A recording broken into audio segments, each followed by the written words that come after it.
নমস্কাৰ কলিয়াবৰ নিউজলৈ আপোনালোকক স্বাগতম মই সবলং ইয়াসমিনে আজি আপোনালোকৰ বাবে লৈ আহিছোঁ এক সুখবৰ কলিয়াবৰবাসীৰ বাবে এক সুখবৰ হয় কলিয়াবৰবাসীয়ে ফিজিঅথেৰাপিৰ বাবে আকৌ যাবলৈ নালাগে দূৰলৈ বৰ্তমান ফিজিঅথেৰাপিৰ বাবে দূৰলৈ অৰ্থাৎ নগাঁও বা তেজপুৰলৈ যাবলৈ নালাগে কলিয়াবৰবাসী ৰাইজ কলিয়াবৰতে মুকলি হ'ল ব্ৰহ্মপুত্ৰ ফিজিঅথেৰাপি ৰিহেবিলিটেশ্যন কেন্দ্ৰ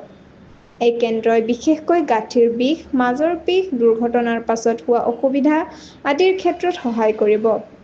স্থানীয় ৰোগীসকলৰ বাবে ই এক ডাঙৰ সুবিধা হিচাপে বিবেচিত হ'ব তেনে এটি আধুনিক আৰু সুচিকিৎসা সুবিধা সংলগ্ন কেন্দ্ৰ খোলাৰ বাবে স্থানীয় ৰাইজে উলিয়াইছে গভীৰ সন্তোষ